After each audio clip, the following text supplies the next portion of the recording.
Yes hello everyone, welcome to the global world academy. चलिए आज के सेशन को स्टार्ट करते हैं। सेशन में आज हम लोग यहाँ पर कंप्लीट करने जा रहे हैं फीमेल सुपरवाइजर को, और इसमें हम लोग कुछ चीज़ें कंप्लीट करने वाले हैं। जैसे अपना हेल्थ मिशन की बात करें, ठीक है, जैसे आपके सिलेबस में ही मेंशन करा गया है। पॉइंट नंबर 5 को यहाँ पर आप देखिएगा, ठीक है, स्क्रीन पर विजिबल है पॉइंट नंबर 5। इसे आप देखिए, इसमें स्पेसिफाई कर रखा है कि राष्ट्रीय के जितने भी कार्यक्रम होते हैं जो कि स्वास्थ्य से हेल्थ से रिलेटेड रहते हैं, जिसमें यहाँ पर आप देखें एनआरएचएम की बात हो रही है, आईसीडीएस की बात हो रही है। तो ये प्रोग्राम है क्या, और इनके अंदर कई सारी स्कीम्स होती है जो गर्भवती महिलाएं होती है, जो नवजात शिशु होते हैं, उन सबको ये कवर करती है। तो हमसे इसी से क्वेश्चन यहाँ पर पूछे जाने वाले हैं, और ये टॉपिक आपसे 6 नंबर में पूछा जाने वाला है। तो इसको अपन आज पूरा प्रिपेयर कर लेंगे, ठीक है। और इससे पहले आपने देखा होगा 10 क्लासेस यहाँ पर हो चुकी है, जिसमें अपन ने ऊपर के सारे टॉपिक्स कंप्लीट कर लिए हैं सेक्शन 1 के, ठीक है। सेक्शन 1 की अकेली 10 क्लासेस यहाँ पर हो गई है। इसके अलावा अलग से अपन ने जो हेल्थ चैप्टर है उसको भी अलग से डिस्कस किया हुआ है, इसके एमसीक्यूज भी किए हुए हैं। सेक्शन 3 भी आपका स्टार्ट हो चुका है, और सेक्शन 4 की भी कुछ चीज़ें हम लोगों ने यहाँ पर कंप्लीट कर लिए। तो ज़रूर से एक बार फीमेल सुपरवाइजर की प्लेलिस्ट को आप विजिट कर लीजिएगा। आज के सेशन में हम लोग सबसे पहले जिस तरीके से सेशन को कंप्लीट करेंगे, उसमें सबसे पहले स्टार्ट करते हैं एमसीक्यूज को, ठीक है। आईसीडीएस एनएचआरएम के सारे एमसीक्यूज हम लोग कंप्लीट करेंगे जो कि एग्जाम में पूछे गए हैं, और उसके बाद हम लोग इनका थोड़ा सा डिटेल पढ़ेंगे, ठीक है। चलिए स्टार्ट करते हैं। जो जो भी क्वेश्चन पहले एग्जाम में पूछे गए वो सारे क्वेश्चन कंप्लीट कर लेते हैं। इसका हम लोगों ने 500 क्वेश्चन का पीडीएफ रेडी कर लिया है। सो जितने भी स्टूडेंट इस पीडीएफ से पढ़ना चाहते हैं, उसमें कई सारे टॉपिक्स हैं, कई सारी चीज़ें हैं। तो आप ऐप पर ज़रूर से आइएगा, ग्लोबल वर्ल्ड एकेडमी ऐप पर फ्री स्टडी मटीरियल के अंदर जाइएगा, वहाँ पर आपको पूरा पीडीएफ मिल जाएगा जिसमें मोर देन 500 क्वेश्चन हैं, ठीक है। चलिए फर्स्ट क्वेश्चन आपकी स्क्रीन पर है। क्वेश्चन नंबर 1 को देखिएगा। निम्नलिखित में से कौन सा पोषक तत्व अधिक ऊर्जा प्रदान करता है? 1 ग्राम कार्बोहाइड्रेट, 1 ग्राम वसा, 1 ग्राम प्रोटीन, या फिर 1 ग्राम विटामिन ए से आपको ज्यादा एनर्जी, ज्यादा ऊर्जा आपको यहाँ पर मिलेगी। करेक्ट आंसर क्या होगा? 1 ग्राम वसा से ज्यादा एनर्जी प्राप्त होगी। अगर वसा ऑप्शन में नहीं मिलता तो फिर आप कार्बोहाइड्रेट यहाँ पर आंसर कर सकते थे, लेकिन यहाँ पर ध्यान रखना, अगर वसा और कार्बोहाइड्रेट में आपसे पूछा जाए तो 1 ग्राम वसा से आपको ज्यादा एनर्जी प्राप्त होगी, तुरंत एनर्जी यहाँ पर प्राप्त होगी। नेक्स्ट क्वेश्चन नंबर 2 आपकी स्क्रीन पर है। आईसीडीएस योजना के घटक कौन कौन से हैं? पूरक पोषण, प्रतिरक्षण, ठीक है, स्वास्थ्य जांच, या फिर ये सारी चीजें इसके अंदर कंसीडर करी जाती है, इंटीग्रेटेड चाइल्ड डेवलपमेंट स्कीम के अंदर कंसीडर करी जाती है। करेक्ट आंसर क्या होगा? आईसीडीएस हमें पूरक पोषण के बारे में बताता है। पहले वो सारी पोषण की जानकारी देगा कि हेल्थ में ये सारी चीजें इंक्लूड होना चाहिए, भोजन इस प्रकार का होना चाहिए, फिर पूरक पोषण सामग्री के बारे में बताएगा, प्रतिरक्षण की भी बात करता है, स्वास्थ्य जांच की भी बात करता है। सो करेक्ट आंसर क्या हो जाएगा यहाँ पर? ऑप्शन नंबर डी हो जाएगा, ठीक है। चलिए क्वेश्चन नंबर 3 की तरफ चलते हैं। क्वेश्चन नंबर 3 को देखिएगा। आईसीएमआर 2010 के अनुसार 1 माइक्रोग्राम बीटा कैरोटीन रूपांतरण के बाद के बराबर होगा। क्या पूछा गया क्वेश्चन में? आईसीएमआर 2010 में जो पूरा ऑफिशियल डेटा यहाँ पर शो किया गया, उसका पीडीएफ भी अपलोड कर दिया है ना। ये सारी चीजें आपको एक पीडीएफ में जो ऑफिशियल साइट पर मिलेगी, एमपी गवर्नमेंट साइट पर, उस पर जो डला हुआ है उसी से ये क्वेश्चन पूछा गया है। अब क्वेश्चन कहना क्या चाह रहा है कि 1 माइक्रोग्राम बीटा कैरोटीन किसके इक्वल होगा? इक्वल में किसके पूछा गया है? 6 माइक्रोग्राम रेटिनॉल के, 8 माइक्रोग्राम रेटिनॉल के, 10 नैनोग्राम रेटिनॉल के, 12 माइक्रोग्राम रेटिनॉल के। तो देखो करेक्ट आंसर क्या होना चाहिए? 1 माइक्रोग्राम बीटा कैरोटीन जो है 8 माइक्रोग्राम रेटिनॉल के यहाँ पर इक्वल होगा, ठीक है। ये चीज आप ध्यान रखेंगे। अब ये चीज है क्या, मतलब एक्चुअल में आप समझना चाहते हैं कि ये तो चलो एक रेशियो हो गया, इसमें जो रेशियो चलता है 1:8 चलता है। 1:8 किसका हो गया? ये बीटा कैरोटीन का रेशियो हो गया, और ये आपका हो गया रेटिनॉल का। अब इस चीज को आप ध्यान से समझना कि एक्चुअल में ये कहना क्या चाह रहा है। आपको पता है रेटिनॉल मतलब कि ये विटामिन ए है, ठीक है। रासायनिक नाम दे रखा है रेटिनॉल, विटामिन ए की बात कर रहा है। अब हमारे शरीर में, अगर हमारे शरीर को विटामिन ए की आवश्यकता है, जो कि आंखों की रोशनी के लिए और इन सब के लिए बहुत ज़रूरी है, और इसके लिए हमने देखे भी है कि अगर अपन को विटामिन ए की शरीर में वृद्धि करनी है तो ये सारे खाद्य पदार्थ खाने चाहिए, ठीक है। अब अपन जो रेशियो यहाँ पर देख रहे हैं, या फिर एक जो फैक्ट हम लोग देख रहे हैं कि 1 ग्राम बीटा कैरोटीन 8 माइक्रोग्राम, ठीक है, यहाँ पर जो लिखा हुआ है 1 माइक्रोग्राम बीटा कैरोटीन किसके इक्वल होता है, 8 माइक्रोग्राम रेटिनॉल के इक्वल होता है। ठीक है, मतलब आप या तो इतनी मात्रा में रेटिनॉल ले लो या फिर आपको कैरोटीन यहाँ पर लेना पड़ेगा। ठीक है, तो ये वाली चीज हो गई। तो इन दोनों में ज्यादा पावरफुल कौन हो गया, रेटिनॉल हो गया। जो इंसान बहुत ज्यादा वेजिटेबल्स हरी सब्जियां वगैरह नहीं खाता है तो फिर उसको कैरोटीन के थ्रू जो है अपने शरीर को विटामिन ए की पूर्ति करनी पड़ती है, इन जनरल सी बात है। ठीक है, तो यहाँ पर ये आंसर हो गया। अब आप देख लीजिए इसका पूरा डेटा भी है अपने पास। रेशियो क्या चलता है, बस रेशियो ध्यान रख लेना, 1:8 यहाँ पर चलता है, क्योंकि अभी तो इसने सिर्फ 1 माइक्रोग्राम पूछा था। अगर ये बोलता 10 माइक्रोग्राम बीटा कैरोटीन किसके इक्वल हो जाएगा, तो 80 माइक्रोग्राम रेटिनॉल के इक्वल हो जाएगा। ठीक है, ऐसे अपन को क्वेश्चन पूछे जाएंगे जिनका आंसर करना है। ठीक है, अब यहाँ पर अपन आरडीए देख लेते हैं, रिकमेंडेड डाइटरी जो होती है उसके बारे में देख लेते हैं। माइक्रोग्राम पर डे की बात करिए, एक मनुष्य को विटामिन ए की कितनी आवश्यकता पड़ती है या बीटा कैरोटीन की कितनी आवश्यकता पड़ेगी। ठीक है, तो ये पूरी टेबल में यही चीज यहाँ पर डिफाइन कर रखी है। ओके, तो सबसे पहले मेन से हम लोग स्टार्ट करते हैं। ठीक है, इसके बाद अपन चिल्ड्रन और सबका देख लेंगे। देखो, सबसे पहले किसकी बात करी गई है, मेन में बात करी गई है। चलो, मेन में विटामिन ए कितना चाहिए, 600 माइक्रोग्राम पर डे यहाँ पर चाहिए। ठीक है, ये उसी पीडीएफ से लिया गया, ऑफिशियल साइट से ही लिया गया है। ठीक है, मेन में 600 माइक्रोग्राम पर डे चाहिए और इसी का 8 गुना क्या चाहिए होगा, या तो वो 600 माइक्रोग्राम जो है रेटिनॉल ले ले, है ना, जो स्पेसिफिक वेजिटेबल्स वगैरह से प्राप्त होगा। इवन ये जो पीडीएफ है जो ऑफिशियल साइट पर अपलोडेड है, इसमें सारी वेजिटेबल्स के नाम भी दे रखे हैं कि कौन से वेजिटेबल से कितनी मात्रा में आपको रेटिनॉल की प्राप्ति होगी। ठीक है, तो आप एक बार उसको भी विजिट कर लेना। इसका अगर मैं 8 गुना कर दूं तो यहाँ पर अपन बोल सकते हैं कि 8 गुना कितना हो जाएगा, बीटा कैरोटीन। या तो आप 600 माइक्रोग्राम रेटिनॉल ले लो, नहीं तो अगर आप बीटा कैरोटीन लेते हो तो 4800 आपको यहाँ पर लेना पड़ेगा। ठीक है, वुमन में भी 600, 4800। प्रेग्नेंट वुमेन को थोड़ा सा ज्यादा चाहिएगा, तो 800 और 6400, मतलब इसका 8 गुना। सब में 8 गुना हो रहा है। यहाँ पर अगर अपन देखें वुमन की ओर आगे बात करें, ठीक है, लैक्टेटिंग वुमन की बात करें तो 950 और इसका 8 गुना यहाँ पर हो जाएगा। अब बात करते हैं इन्फेंट की। इन्फेंट में 0 से 6 महीने, 6 से 12 महीने के लिए 350 ग्राम जो है रेटिनॉल की आवश्यकता पड़ेगी। ठीक है, 6 to 12 मंथ में अगर आप उसको बीटा कैरोटीन दे रहे हैं, क्योंकि यहाँ पर तो केवल रेटिनॉल ही होगा, 6 to 12 मंथ में 2100 माइक्रोग्राम हो जाएगा। 1 to 6 ईयर में 400 माइक्रोग्राम रेटिनॉल, 7 से 9 में 600 और 10 से 17 में 600। आप सिर्फ एक काम करो, ये वाली चीज याद कर लो और इसका सब में 8 गुना करके आप ये वाली याद रख सकते हैं। बस इन्फेंट में ध्यान रखना, शुरुआत में बीटा कैरोटीन नहीं होता है, शुरुआत के 6 महीने में। ठीक है, क्लियर है यहाँ तक, देख लिया पूरा। आरडीए की बात हो गई, विटामिन ए और बीटा कैरोटीन का जो रेशियो चलता है वो 1:8 यहाँ पर चलता है। नाउ नेक्स्ट क्वेश्चन आपकी स्क्रीन पर है, कपोत वक्ष पीजन चेस्ट किस न्यूनता रोग का लक्षण है। मतलब चेस्ट का आकार इस प्रकार से हो जाना, है ना, मतलब नॉर्मल शेप ना रहना, किसकी कमी से होता है, रिकेट्स की, मलेरिया, रतौंधी या फिर एनीमिया की कमी से होता है। तो कपोत वक्ष या जो पीजन चेस्ट जो होता है वो होता है यहाँ पर रिकेट्स की कमी से। आपको पता है rickets that means vitamin D की कमी की बात हम लोग यहाँ पर कर रहे हैं, हड्डियों का कमजोर हो जाना, मुड़ जाना। ठीक है, तो इस वजह से चेस्ट का साइज कुछ इस तरीके से यहाँ पर हो जाता है। ओके, अगले क्वेश्चन की बात करते हैं, काफी इंपॉर्टेंट क्वेश्चन है। अब अपने आईसीडीएस और ये सारे क्वेश्चन स्टार्ट हो गए, कौन कब प्रारंभ हुआ। समेकित बाल विकास सेवा यानी कि इंटीग्रेटेड चाइल्ड डेवलपमेंट सर्विस का आरंभ कब किया गया था, 2 जुलाई 1975, 2 अगस्त 1975, सितंबर 1975 को, या 2 अक्टूबर 1975 को इसको स्टार्ट किया गया था। ठीक है, तो 2 अक्टूबर 1975 को इसकी स्टार्टिंग करी गई थी आईसीडीएस की। ठीक है, और टाइम टू टाइम इसमें अपडेट होते ही हैं। अभी अपन ने जो ऑफिशियल डेटा देखा था बीटा कैरोटीन वाला, वो आईसीडीएस 2010 की रिपोर्ट के अनुसार देखा था। ठीक है, चलिए आगे बात करते हैं अगले क्वेश्चन की। नेक्स्ट क्वेश्चन देखिएगा, आईसीएमआर, वही क्वेश्चन आ गया है। आईसीएमआर 2010 के अनुसार गर्भवती महिला के लिए आवश्यक अतिरिक्त कैलोरी और प्रोटीन की आवश्यकता क्रमशः कितनी होगी।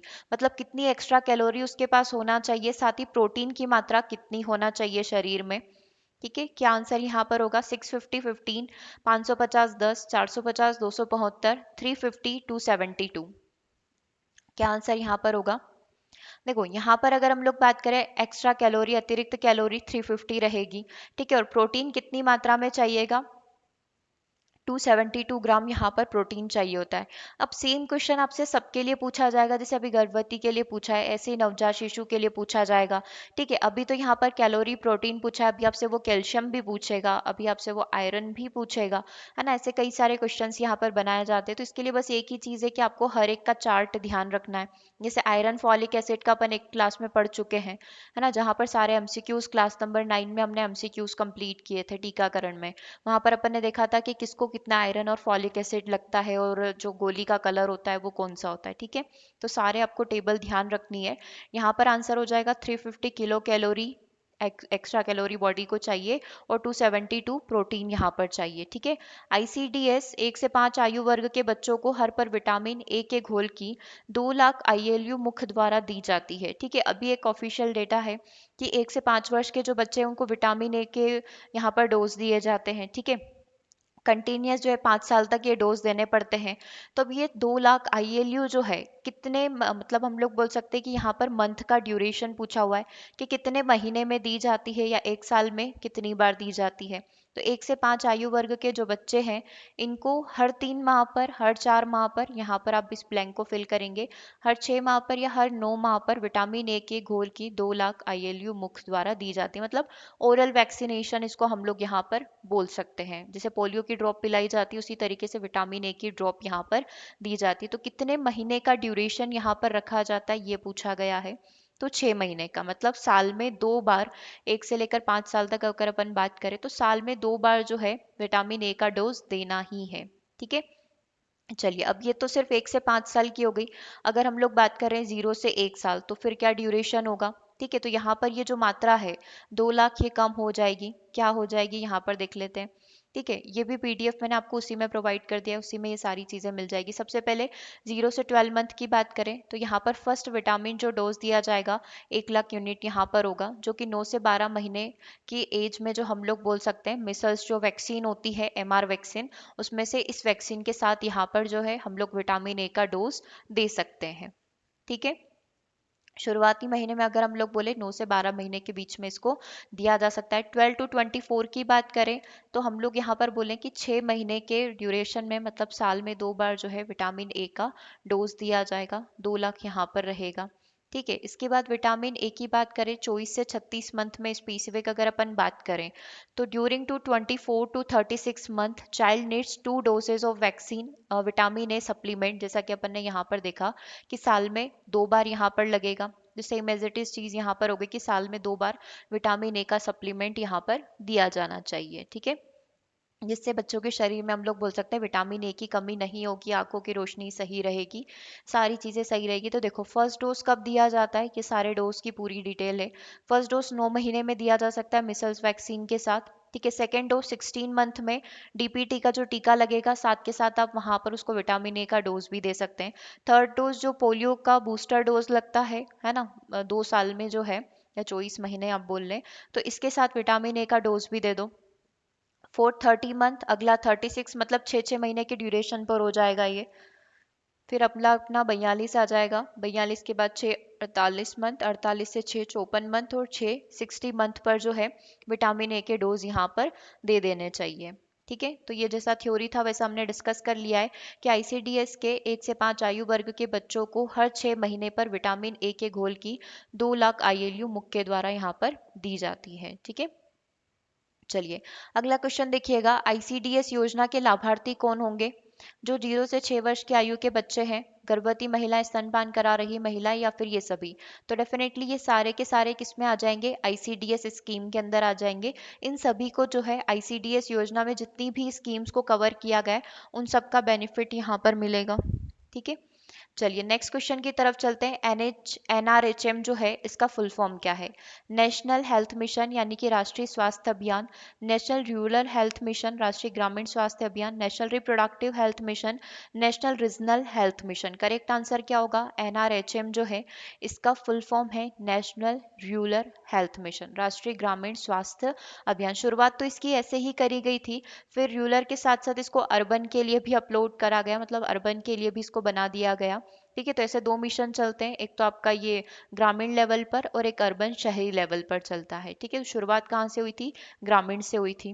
ठीक है, तो नेशनल रूरल हेल्थ मिशन यहाँ पर आपका करेक्ट हो जाएगा। ठीक है, इस चीज़ को ध्यान रखना, national rural health mission. Okay, चलिए आगे बढ़ते हैं, नेक्स्ट क्वेश्चन की बात करेंगे। जन्म के बाद नवजात शिशुओं के शरीर से ऊष्मा का तेजी से ह्रास होता है, इसलिए जन्म कक्ष को किस चीज पर रखना आवश्यक है? मतलब जो बच्चों का जन्म होता है तो उस समय टेम्परेचर कितना होना चाहिए?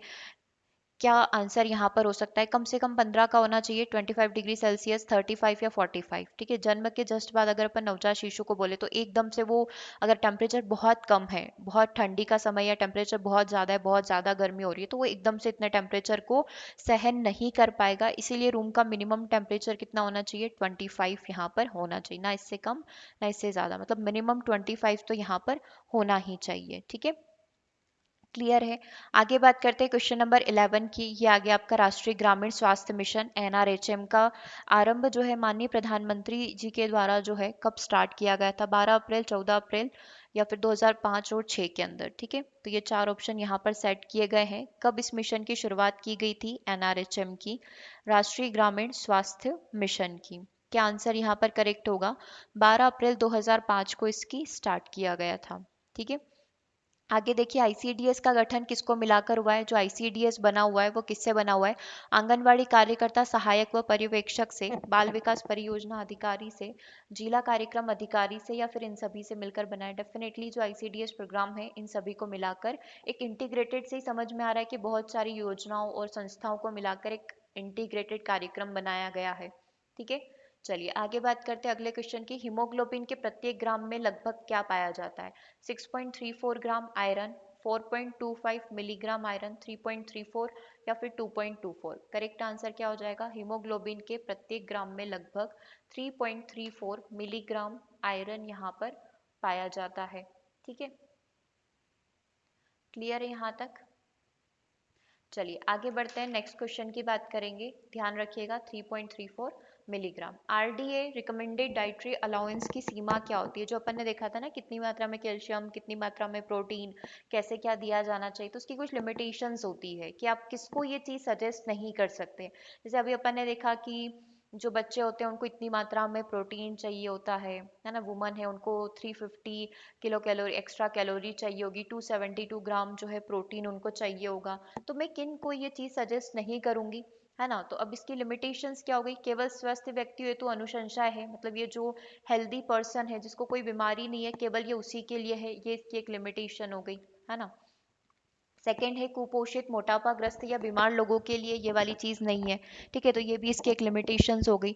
व्यक्तियों और उनकी पोषण संबंधी आवश्यकताओं के बीच में अंतर होता है, क्योंकि अगर अपन देखें यहाँ पर डाइट चार्ट या फिर नॉर्मल भी पर्सन को कंसीडर करें तो पर्सन टू पर्सन ये मात्रा डिफरेंस हो सकती है। जैसे कोई हेल्दी होगा या बहुत कम खाता होगा, या फिर वो किस तरीके का कार्य कर रहा है, वो ऑल टाइम उसको सिटिंग है या फिर कुछ भाग दौड़ वाला काम है, तो ये सारी चीज़ें पर्सन टू पर्सन या उसके काम के अकॉर्डिंग अलग अलग यहाँ पर हो सकती है ना? तो सभी को आप एक जैसा एक समान डाइट चार्ट जो है वो सजेस्ट नहीं कर सकते, सभी को सेम आरडीए सजेस्ट नहीं किया जा सकता है। तो ये इसकी कुछ लिमिटेशंस होती है। तो अगर जो भी चीज़ सजेस्ट करी जा रही है, कितनी मात्रा में प्रोटीन लो, इतनी मात्रा में ये चीज़ लो, तो उससे थोड़ा सा ऊपर नीचे यहाँ पर वैल्यू हो सकती है। चलिए आगे बात करते हैं। व्यक्ति की पोषण स्थिति का आकलन करने के लिए इसमें से किस विधि को अपनाया जाना चाहिए? अगर मुझे आपके पोषण को चेक करना है, आपकी पोषण स्थिति को चेक करना है, तो पोषण संबंधी निवृत्ति जो है इसको चेक किया जाएगा। जो भी क्लिनिकल टेस्ट किए गए उसको ध्यान में रखा जाएगा। जैव रासायनिक आकलन यहाँ पर किया जाएगा, या फिर ये सारे ही तरीके अपनाए जा सकते हैं? क्या आंसर हो सकता है? डेफिनेटली हम लोग इन सारे तरीकों को अपना सकते हैं। अगला क्वेश्चन देखिएगा। आईसीडीएस योजना के अंतर्गत 6 वर्ष तक की आयु के बच्चों को दिए जाने वाले प्रोटीन की मात्रा क्या होगी? जो 6 वर्ष तक की आयु के बच्चे हैं उनको लगभग कितनी मात्रा में प्रोटीन यहाँ पर दिया जाना चाहिए? तो 20 ग्राम प्रोटीन की उनको आवश्यकता पड़ती है, तो ये उनको मिलना ही चाहिए। ठीक है, अगला क्वेश्चन देखिएगा। आईसीएमआर 2010 के अनुसार स्त्रियों में कैल्शियम की अनुशंसित अनुमति कितनी होती है? जैसे मैंने आपको बोला था हर चीज़ के बारे में पूछा जाएगा, कैल्शियम हो गया, प्रोटीन हो गया। अभी अपन ने कैलोरी, कितनी मात्रा में ऊर्जा की आवश्यकता होगी, कैलोरी देखा था ना, तो 350 हमने देखा था। ठीक है, उसके बाद प्रोटीन हमने देखा था कि 272 प्रोटीन उनको चाहिए होता है। ठीक है, अब यहाँ पर कैल्शियम पूछा है, तो कैल्शियम के लिए करेक्ट आंसर क्या होगा? कितनी मात्रा में इनको कैल्शियम की आवश्यकता पड़ती है? 600 मिलीग्राम पर डे कैल्शियम की यहाँ पर आवश्यकता होती है। ठीक है, ध्यान रखना 6 मिलीग्राम पर डे। और ये चीज़ ऐसी है जो डेली टू डेली चाहिए होगी। ठीक है, इसीलिए जो गर्भवती महिलाएं होती हैं उनको कैल्शियम की गोली यहाँ पर दी जाती है, उसके बाद में भी इवन ऑल टाइम सजेस्ट यहाँ पर करी जाती है ना। आईसीएमआर के अनुसार गर्भावस्था के दौरान महिलाओं को कितनी अतिरिक्त ऊर्जा की आवश्यकता होगी। ठीक है, 300, 800, 1000 या फिर 600, तो 600 कैलोरी प्रतिदिन यहाँ पर अतिरिक्त ऊर्जा चाहिए होती होगी। ठीक है, तो डी आंसर यहाँ पर करेक्ट है। अगला क्वेश्चन, साधारणतः एकीकृत बाल विकास योजना जो है यानी आईसीडीएस योजना किसकी योजना है। केंद्र सरकार की क्षेत्रीय योजना है जो केवल एक क्षेत्र में अप्लाई होगी, केंद्र प्रवर्तित योजना है मतलब सब जगह अप्लाई होने वाली, दोनों हो सकती है या इनमें से कोई नहीं, तो हम लोग बोलते हैं कि ये केंद्र प्रवर्तित योजना है, केंद्र सरकार सेंट्रल गवर्नमेंट के द्वारा चलाई गई योजना है। ठीक है, अगला क्वेश्चन देखना, समेकित बाल विकास सेवा परियोजना का उद्देश्य क्या है। इसके मतलब कितने उद्देश्य यहाँ पर है, 5 है, 4 है, 3 है या फिर 7 है। टोटल इसके जो टारगेट है आईसीडीएस के वो कितने हैं, 5 टारगेट है। अब वो 5 टारगेट कौन कौन से हैं यहाँ पर आप देख सकते हैं। सबसे पहला 0 से 6 वर्ष आयु वर्ग के बच्चों को पोषण और स्वास्थ्य नीति में सुधार लेकर आना, बच्चे के उचित मनोवैज्ञानिक, शारीरिक और सामाजिक विकास की नींव रखना, मृत्यु दर, रुग्णता यानी कि कोई भी बीमारी अगर है, कुपोषण और स्कूल छोड़ने की घटनाओं को कम करना, बाल विकास को बढ़ावा देने के लिए विभिन्न विभागों के बीच नीति और कार्यान्वयन के प्रभावी समन्वय को प्राप्त करना और उचित पोषण और स्वास्थ्य शिक्षा के माध्यम से बच्चे की सामान्य स्वास्थ्य और पोषण संबंधी आवश्यकताओं की देखभाल करना और माँ की क्षमता में वृद्धि करना। ठीक है, तो ये मेन जो है इस योजना के 5 उद्देश्य हैं जिनको कवर करना है आईसीडीएस के अंदर। अगला, समेकित बाल विकास योजना मतलब वही इंटीग्रेटेड चाइल्ड डेवलपमेंट जो स्कीम है, इसमें कौन सा उद्देश्य नहीं आता है। माँ को उचित शारीरिक, मानसिक और सामाजिक विकास की नींव डालना डेफिनेटली इस उद्देश्य में आएगा, क्योंकि बच्चे के साथ साथ इसमें माँ को भी कवर किया जाता है। मातृ मृत्यु दर, शिशु मृत्यु दर एवं कुपोषण की मृत्यु दर में कमी लेकर आना, ये भी इसका टारगेट है। इसके क्रियान्वयन के लिए संबंधित विभागों में प्रभावकारी यहाँ पर जो है जो भी सॉल्यूशन निकल सकता है ना, वो प्रोवाइड करवाना, तो ये बात भी बिल्कुल सही है। कौन सी चीज इसमें कवर नहीं होगी, महिला सशक्तिकरण की बात इसके अंदर नहीं करी गई है। करेक्ट आंसर क्या हो जाएगा, बी हो जाएगा। ठीक है, चलिए अगले क्वेश्चन की बात करते हैं। समेकित बाल विकास योजना के उद्देश्यों को प्राप्त करने के लिए निम्नलिखित में से कौन सी सेवा नहीं दी जाती है। हम लोग जो चाह रहे हैं कि आईसीडीएस जो है अपने सारे टारगेट को कवर कर ले, इसमें इसने किस चीज़ को सजेस्ट नहीं किया है। आईसीडीएस कौन सी आरडीए को सजेस्ट नहीं करती है, कौन सी चीज़ को सजेस्ट नहीं करती है। पूरक आहार, स्वास्थ्य जार है ना, स्वास्थ्य के बारे में पूरी जानकारी, टीकाकरण या फिर सस्ता ऋण देना। तो ये कभी भी ऋण की बात नहीं करते कि हम लोग जो है लोन प्रोवाइड करेंगे महिलाओं को, बच्चों को, ऐसी कोई चीज़ इसमें नहीं है। जैसे हमने देखा था महिला सशक्तिकरण जैसी कोई चीज नहीं है, सेम एज इट इज यहाँ पर लोन जैसी कोई चीज नहीं है, ये केवल हेल्थ से रिलेटेड है। सो करेक्ट आंसर क्या हो जाएगा, ऑप्शन नंबर डी हो जाएगा। चलिए अगले क्वेश्चन की बात करते हैं। इनमें से कौन सा आईसीडीएस का हितग्राही नहीं है, मतलब कौन इस स्कीम के अंतर्गत नहीं आता होगा। 6 वर्ष तक के बच्चे डेफिनेटली आते हैं क्योंकि इनको टारगेट किया गया है, साथ ही इनके माँ को भी टारगेट किया गया है। किशोरी बालिका जो 15 से 45 वर्ष की महिलाएं हैं उन सभी को इसके अंदर टारगेट किया गया है, उन सभी की हेल्थ केयर की जानकारी और उन तक अवेयरनेस फैलाने की रिस्पॉन्सिबिलिटी आईसीडीएस में आती है।